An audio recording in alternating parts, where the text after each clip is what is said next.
Assalomu alaykum, internet tarmog'ida bizni kuzatib boruvchi do'stlar, hurmatli chevarlar. Bizdan ko'p so'raysizlarki, overlockni yo'g'ini almashtirishni ham ko'rsatinglar deb ko'p yozasizlar, ko'p aytasizlar. Mana shu videoda joyladik. Bizni yaxshilab kuzatib boringlar, qanaqa almashtirishni bilib olasizlar o'zingizlar. Birinchi ishimiz zanjirni sug'urib olamiz va mana bu suqilib turgan shtakerini ehtiyot qilib sug'urib olib, stol ustiga qo'yamiz. Va mana shu vinchasi bo'ladi. Mana atvergani tiqib, bo'shatamiz. Chap tomonga buraysizlar.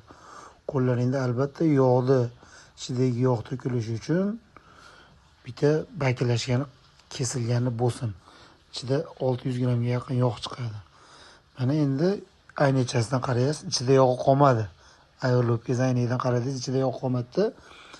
Endi mana shu vinchasini joyiga qatiramiz. 10 tomonga buraymiz, ya'ni yaxshilab qatirasiz. Qatirganingizda kuch bilan qatiring. Overlockni orqasiga o'tasiz. Mana shu 3 ta vinchasini bo'shatasiz. Hamma overlockda bo'ladi bu narsa.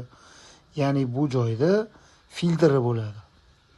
Filtrni albatta sug'urib yangi qo'yish kerak. Ikkinchi yog'ni almashtirayotgan jarayonlarda yoki uzoq vaqt ishlab qolgan bo'lsa, mana yangi bilan eski filtrning farqi. Filtr mana holatda bo'ladi, yangisi mana. Endi buni ichkariga qo'yamiz filtrni joyiga, ya'ni og'zi ochiq tomoni ichkariga qaratib qo'yasiz filtrni. Filtrni krishkasini, ya'ni qopqog'ini joyiga olib qatirasiz endi.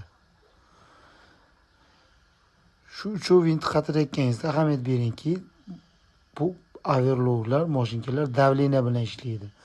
Ichida karter yog'ni chachib turadi.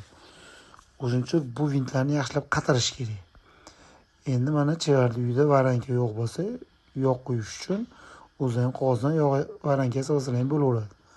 Mana endi krishkasini ochamiz yog' quyish uchun. Mana shunaqa krishkasi bo'lmasa, aynachasini bo'shatib quysangiz ham bo'laveradi, shishachasini. Mana shu joydan quyamiz. Hamma yog'ni mana shu yerdan quyib yuborish kerak. 600 grammda yonaverda yog' ketadi.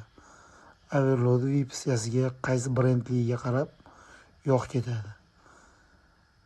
1-200 gram o'ynaydi, lekin ko'piga 650 gram. Eng ko'p ketadigan overlockga 650 gram yog' ketadi.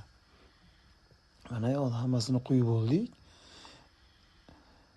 Mana endi ko'rinyapti yog'. Ko'ryapsizmi mana? Qizilda belgilab bepa. Tepadagi qizil chiziqchasiga yetib kelish kerak yog'. Tepadagi qizil chiziqchasiga yetib keldi yog' mana endi. Overlockamizni endi joyiga qo'yib olamiz. Overlockamizni joyiga qo'yib, mana shu shtakerini yaxshilab, qarang, mashinasiga ahamiyat bering. Shtakerini joyiga suqish kerak buni. Teskari suqib qo'ysangiz ham promo ishlaydigan bo'lib qoladi.